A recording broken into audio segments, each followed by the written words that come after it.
presented by Chandni Studio. गाँवे में पोखरा खनाई बेरे दूर कहीं हम न जाई बेरे। गाँवे में पोखरा खनाई बेरे दूर कहीं हम न जाई बेरे। करतै माई हमारो छठी के परबिया सुबह शामे देतै माई हमारो अरगिया सुबह शामे देतै माई हमारो अरगिया। बोल भैया छठी मैया की जय।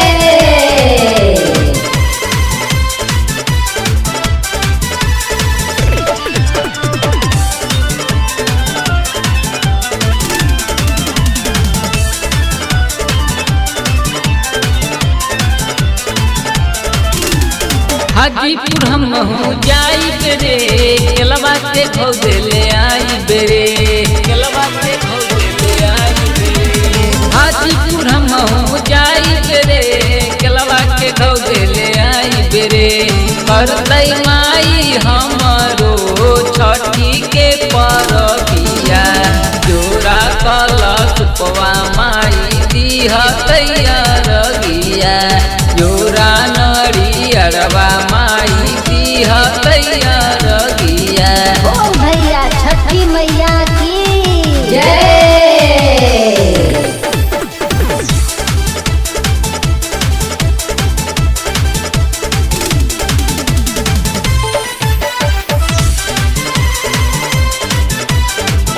बोल दीदी छठी मैया की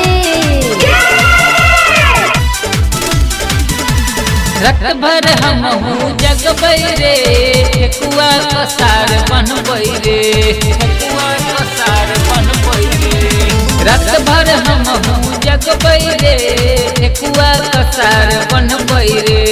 जाई के बजरिया से लाइब गौरवा नवतपुर बजरिया से लाइब कलशुपवा विक्रम बजरिया से लाइब नरियरवा जोरा कलशुपवा माई दिहतै अरगिया जोरा नरियरवा माई दिहतै अरगिया। गाँवे में पोखरा खनाई बेरे दूर कहीं हम न जाई बेरे।